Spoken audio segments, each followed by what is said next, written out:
லூக்கா 1 37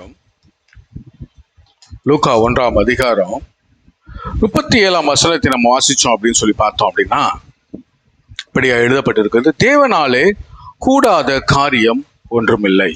ஆமென். சொல்லுங்க, தேவனாலே கூடாத காரியம் ஒன்றுமில்லை. சத்தமா சொல்லுங்க, எனக்கு கேட்கிற மாதிரி.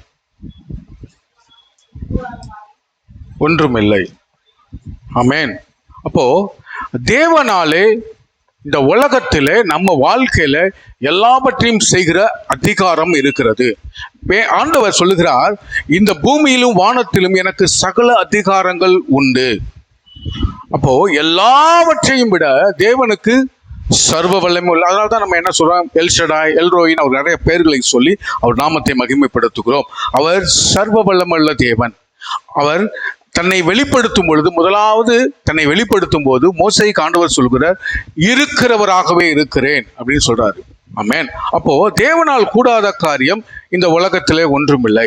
அப்போ நீங்களும் நானும் தேவனை தொழுது கொள்வதனாலே, தேவனை விசுவாசிப்பதனாலே, தேவனை நம்புவதனாலே, தேவனை ஆராதிப்பதனாலே உங்க வாழ்க்கையிலும் என் வாழ்க்கையிலும் தேவன் அற்புதங்களை செய்வதற்கு போதுமானவராய் இருக்கிறார். ஆமென். அல்லேலூயா.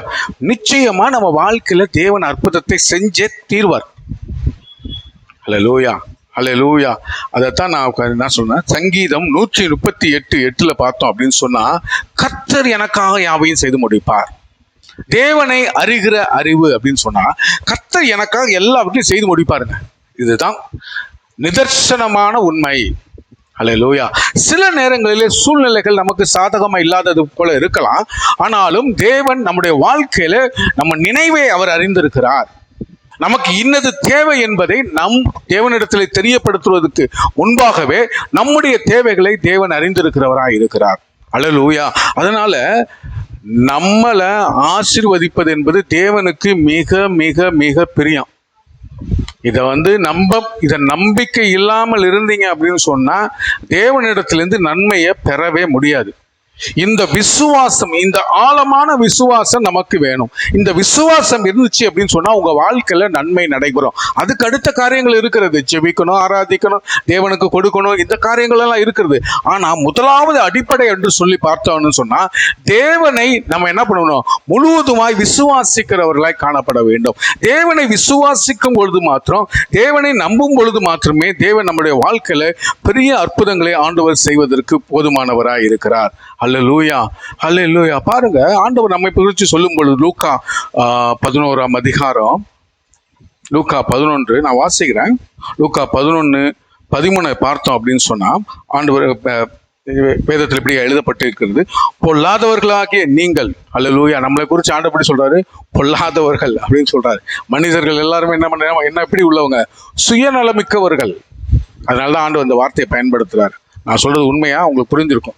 சுயநலமிக்கவர்கள் தன்னை குறித்து தான் முதலாவது யோசிப்பாங்க. அப்புறம் தான் என்ன பண்ணுவாங்க, குடும்பங்கள், பிள்ளைகள் அப்படின்னு போகும். ஆனால் சிலர் என்ன சொல்லுவாங்கன்னா பிள்ளைகள் அப்படி சொல்லுவாங்க. Okay, right. இப்போ ஆண்டவர் சொல்ற காரியத்தை என்னன்னா, பொல்லாதவர்களாக நீங்கள் உங்கள் பிள்ளைகளுக்கு நல்ல ஈவுகளை கொடுக்க அறிந்திருக்கும் பொழுது பரம பிதாவானவர் தம்மிடத்தில் வேண்டிக் கொள்கிறவர்களுக்கு எல்லாவற்றையும் கொடுப்பது அதிக நிச்சயம் அல்லவா. இங்கே பரிசுத்தாவில் சொல்லப்பட்டிருக்கிறது. சில இடங்களிலே இதே நான் சொன்ன வார்த்தையை சொல்லப்பட்டிருக்கிறது. தம்மிடத்திலே வேண்டிக் கொள்கிறவர்களுக்கு, தம்மை விசுவாசிக்கிறவர்களுக்கு, தம்மை நம்புகிறவர்களுக்கு எல்லாவற்றையும் கொடுப்பது அதிக நிச்சயம். இதற்கு இன்னொரு ஆதாரமா இன்னொரு வசனம் சொல்றோம். ரோமர் 8:28 அன்றியும், அல்லேலூயா, அவருடைய தீர்மானத்தின்படி அழைக்கப்பட்டவர்களாய் தேவனிடத்தில் அன்பு கூறுகிறவர்களுக்கு சகலமும் நன்மைக்கு ஏதுவாக நடக்கும். புரிஞ்சுதா? அல்லேலூயா. நான் எப்படி சொன்னேன், மனப்படமா சொன்னேன். அன்றியும் அவருடைய தீர்மானத்தின்படி அழைக்கப்பட்டவர்களாய் தேவனிடத்தில் அன்பு கூறுபவர்களுக்கு சகலமும் நன்மைக்கு ஏதுவாக நடக்கும். தேவனிடத்தில் அன்பு கூர்ந்தீங்க அப்படின்னு சொன்னாலே நம்ம என்ன பண்ணிடுவோம், அந்த காரியங்கள் எல்லாம் செய்துருவோம். தேவன் மேல விசுவாசம் வச்சிருப்போம், தேவன் மேல நம்பிக்கையா இருப்போம், தேவனை ஆராதனை செய்வோம், தேவனை தொழுது கொள்வோம், நம்பிக்கையோடு தேவனிடத்துல கேட்போம், விசுவாசத்தோடு தேவனிடத்துல கேட்போம். அப்பதான் இந்த வார்த்தை நிறைவேறும். சங்கீதம் 138:8 கர்த்தர் எனக்காக யாவையும் செய்து முடிப்பார் என்ற இந்த வார்த்தை நம்ம வாழ்க்கையில நிறைவேறும். ஏன்னா தேவனிடத்துல நம்ம என்ன பண்றோம், அன்பு கூறுகிறோம். அல்லேலூயா. அன்பு சகலத்தையும் தாங்கும். நம்ம ஒருத்தர் மேல அன்பு செலுத்தணும் அப்படின்னு சொன்னாலே அவர் மேல முழுவதுமாய் நம்பிக்கை வச்சிருவோம். ஆமென். தெரியுங்களா? உங்களுக்கு புரியுதா நான் சொல்றது? ஒருவர் மேல நீங்க அன்பு செலுத்துறீங்க அப்படின்னு சொன்னா அந்த அன்பின் நிமித்தம் நீங்க அவரை முழுவதுமாய் நம்புவீங்க. அதே போலதான் தேவனிடத்துல மாத்திரம் நம்ம அன்பு செலுத்தினோம் அப்படின்னு சொன்னா அதுக்காக ஜெபிக்கணும். தேவனே, உங்க அன்பை நான் உணர்ந்து கொள்ள எனக்கு ஒரு உணர்வுள்ள இருதயம் கொடுங்க. நான் அந்த அன்பை குறித்து சில வேளையில பேசியிருக்கிறேன், அநேக முறை பேசியிருக்கிறேன். அந்த அன்பின் நிமித்தம் சில நேரத்தில் அந்த சந்தோஷத்தினால நம்ம ஆனந்த கண்ணீர் விடுகிறதா நான் உங்களுக்கு சொல்லியிருக்கிறேன். நான் உணர்ந்ததுனால நான் உங்களுக்கு அதையும் சொல்லியிருக்கிறேன்.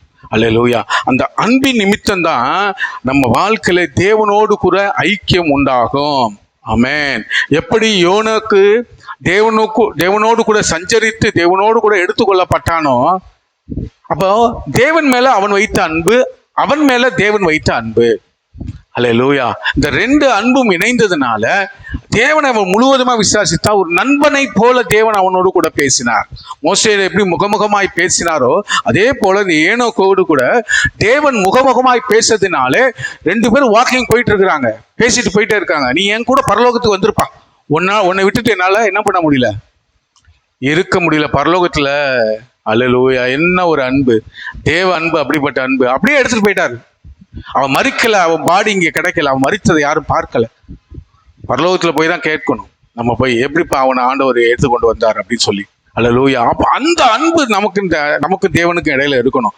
அப்ப நம்ம ஜெபிக்கும் பொழுது அந்த அன்பை நம்ம உணர்ந்து கொள்ளும்படியாக தேவன் நமக்கு உதவி செய்வார். ஆமென். இந்த அன்பு மாத்திரம் இருந்துச்சு அப்படின்னு சொன்னா தேவனை நம்ம முழுவதுமாய் நம்புவோம். இன்னும் நிறைய காரியங்கள் இருக்கு, நமக்கு நேரம் இல்லை. எனக்கு நேரம் குறைவாக தான் நாங்கள் கொடுத்துருக்கீங்க. அதனால தானியேலை குறித்து சில காரியங்கள் எடுத்துட்டு வந்திருக்கிறேன். வருகிற ஞாயிற்றுக்கிழமைகள் அது குறித்து விரிவாய் நம்ம அதை குறித்து பார்ப்போம். ஆக தேவன் மேல நீங்க அன்பு கூர்ந்தீங்க அப்படின்னு சொன்னா இந்த லூக்கா 1:37 தேவனாலே கூடாத காரியம் ஒன்றுமில்லை என்ப வாக்குத்தத்தம் இந்த மாதத்திலே உங்க வாழ்க்கையிலே நிறைவேறும். கையை உயர்த்தி ஆமென். அல்லேலூயா, அல்லேலூயா.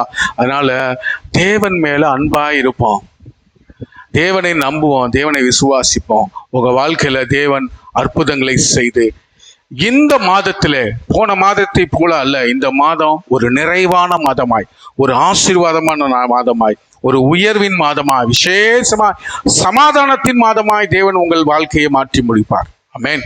அல்லேலூயா, அல்லேலூயா.